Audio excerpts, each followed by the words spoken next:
Hi hello present రాష్ట్రంలో hot టాపిక్గా ఉన్న మన రెమ్యూనరేషన్ ఫామ్ అదే ఎస్ఐఆర్ ఫామ్ గురించి ఈరోజు మాట్లాడుకుందాం. దాన్ని ఎలా నింపాలి కరెక్ట్ పద్ధతిలో తెలుసుకుందాం. సో ఇప్పుడు మనకి ఇక్కడ పైన ఫస్ట్ కనపడే ఈ బాక్స్ ఏదైతే ఉందో ఆ బాక్స్లో మన డీటెయిల్స్ ఉంటాయి. అంటే మన వివరాలు ఏవైతే ఉంటాయో అవి ఉంటాయి. ఇక్కడ ఇచ్చిన క్యూఆర్ స్కాన్ చేస్తే మన డీటెయిల్స్ వస్తాయి. ఇంకా ఇక్కడ పక్కన ఉన్నది మన ఫోటో, పాత ఫోటో. ఇక్కడ పక్కన మన ప్రస్తుత ఫోటోని అంటించాలి. ఆ తర్వాత కిందికి వస్తే 3 బాక్సెస్ కనిపిస్తాయి. First box, second box and third box. ఈ థర్డ్ బాక్స్ని ప్రతి ఒక్కళ్ళు ఫిల్ చేయాల్సి ఉంటుంది, ఫిల్ చేయాలి. ఈ బాక్స్లో ఫస్ట్ పుట్టిన తేదీని రాయాలి, అంటే డేట్ ఆఫ్ బర్త్ని రాయాలి. ఆ తర్వాత ఆధార్ నెంబర్ని రాయాలి. ఆ తర్వాత మొబైల్ నెంబర్ని రాయాలి. తర్వాత తండ్రి వాళ్ళ నాన్న పేరు, ఈ ఫోటోలో ఉన్న వాళ్ళ నాన్న పేరు రాయాలి. ఆయన గుర్తింపు కార్డు నెంబర్ ఉంటే రాయొచ్చు, లేకపోతే దాన్ని స్కిప్ చేయొచ్చు. ఆ తర్వాత తల్లి పేరు రాయాలి. తల్లి card number, voter ID card number ఉంటే రాయొచ్చు, లేకపోతే దాన్ని కూడా వదిలేయచ్చు. మీకు పెళ్ళయ్య ఉండుంటే ఉమెన్ అయితే మెన్ పేరు, మెన్ అయితే ఉమెన్ పేరు అక్కడ రాయాల్సి ఉంటుంది. ఇంతటితో ఈ బాక్స్ కంప్లీట్ అయిపోయింది. ఇప్పుడు మనం ఈ ఫస్ట్ బాక్స్ని ఎలా ఫిల్ చేయాలో చూద్దాం.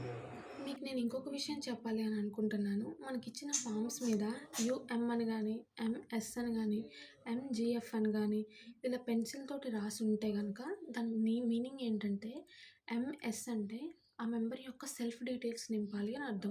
ఎంజిఎఫ్ అంటే ఆ మెంబర్ యొక్క గ్రాండ్ ఫాదర్ డీటెయిల్స్ని, బంధుత్వం దగ్గర వాళ్ళ గ్రాండ్ ఫాదర్ డీటెయిల్స్ని, అంటే వాళ్ళ గ్రాండ్ ఫాదర్ పేరుని రాయాలి అని అర్థం. ఒకవేళ యుఎం అని కానీ రాసుంటే ఆ పర్సన్ 2002లో ఓటు వేసినా కానీ ఆ పర్సన్ యొక్క డీటెయిల్స్ లిస్ట్ అవ్వలేదు అని అర్థం, అని అర్థం. సో ఆ మెంబర్ కూడా ఫస్ట్ బాక్స్ని నింపకూడదు, సెకండ్ బాక్స్లోనే తన డీటెయిల్స్ రాయాల్సి ఉంటుంది. సో ఇప్పుడు మనం ఫస్ట్ బాక్స్ని ఎలా ఫిల్ చేయాలో చూద్దాం. ఎంఎస్ ఉండే పర్సన్ యొక్క బాక్స్ని ఎలా ఫిల్ చేయాలో చూద్దాం. ఫస్ట్ ఆ మెంబర్ యొక్క నేమ్ ఇక్కడ రాయాలి. ఆ తర్వాత వాళ్ళ బంధువు పేరు, అంటే వాళ్ళ డాడీ పేరు రాయాలి. ఆ తర్వాత తను ఏమవుతారు, బంధుత్వం అంటే తను నాన్న అవుతారు కాబట్టి తండ్రి అని రాయాలి. తర్వాత వాళ్ళ జిల్లా రాయాలి. తర్వాత రాష్ట్రం రాయాలి. తర్వాత శాసనసభ నియోజకవర్గం పేరు రాయాలి. తర్వాత వర్గం సంఖ్య రాయాలి, భాగం సంఖ్య, క్రమ సంఖ్య ఫిల్ చేసి. ఇప్పుడు మనం ఈ సెకండ్ బాక్స్ని ఎలా ఫిల్ చేయాలో చూద్దాం. ఈ ఫస్ట్ లైన్లో ఆ పర్సన్ యొక్క నేమ్ రాయాలి. ఆ తర్వాత ఒకవేళ మన లిస్ట్ మీద కనుక ఎంజిఎఫ్ అని రాసుంటే మన గ్రాండ్ ఫాదర్ యొక్క నేమ్ని, అంటే మన తాతయ్య పేరుని రాసి కింద బంధుత్వం దగ్గర తాత అని మెన్షన్ చేయాలి. లేదు ఎంఎస్ అని ఉంటే మన తండ్రి పేరు రాసి తండ్రి అని మెన్షన్ చేస్తే సరిపోతుంది.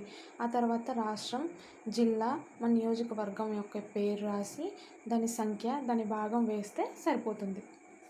నెక్స్ట్ మనం లిస్ట్ మీద యుఎం అని రాసున్న లిస్ట్ని ఎలా రాయాలో చూద్దాం. యుఎం అని రాసుంటే ఏంటంటే 2002లో వీళ్ళు ఓటు వేసినా కానీ వీళ్ళ ఓటు అనేది లిస్ట్ అవ్వలేదు అని అర్థం. సో వీళ్ళు కూడా ఈ ఫస్ట్ బాక్స్ అనేది రాయకూడదు, second box and third box మాత్రమే రాయాలి. ఈ బాక్స్లో యుఎం అని రాసున్న వాళ్ళు ఏం డీటెయిల్స్ ఫిల్ చేయాలి అంటే ఆ మెంబర్ యొక్క నేమ్ ఫిల్ చేయాలి. ఆ తర్వాత బంధుత్వం దగ్గర ఆ నేమ్స్ ఏం అవసరం లేదు, ఎందుకంటే కింద ఎలాగో మెన్షన్ చేస్తారు కాబట్టి. తర్వాత జిల్లా, రాష్ట్రం, నియోజకవర్గం నేమ్ రాస్తే సరిపోతుంది. సంఖ్య, భాగం నేమ్లు రాయాల్సిన అవసరం లేదు. సో మళ్ళీ నేను ఒకసారి చెప్తాను. ఈ థర్డ్ బాక్స్ అనేది ప్రతి ఒక్కళ్ళు ఫిల్ చేయాల్సి ఉంటుంది. ప్రతి ఒక్కళ్ళు ఈ ఫస్ట్ బాక్స్ అనేది 2002లో ఓటు వేసిన వాళ్ళు మాత్రమే ఫిల్ చేయాలి. ఈ ఫస్ట్ బాక్స్ ఇంకా ఈ థర్డ్ బాక్స్ 2002లో ఓటు వేసిన వాళ్ళు ఫిల్ చేయాలి. అండ్ ఈ సెకండ్ బాక్స్ ఇంకా ఈ థర్డ్ బాక్స్ని ఆ తర్వాత ఓటు వేసిన వాళ్ళు ఫిల్ చేయాల్సి ఉంటుంది. ఫస్ట్ బాక్స్ 2002లో ఓటు వేసిన వాళ్ళు ఫిల్ చేయాలి. అండ్ సెకండ్ బాక్స్ వచ్చేసి 2002 తర్వాత ఓటు వేసిన వాళ్ళు ఫిల్ చేయాలి. థర్డ్ బాక్స్ ప్రతి ఒక్కరు ఫిల్ చేయాలి. ఇక్కడ మన ప్రజెంట్ ఫోటో ఏదైతే ఉంటుందో దాన్ని అంటించి ఒకటి మన దగ్గర ఉంచుకోవాలి, ఒక ఫామ్ని పంచాయతీ వాళ్ళకి ఇచ్చేయాలి.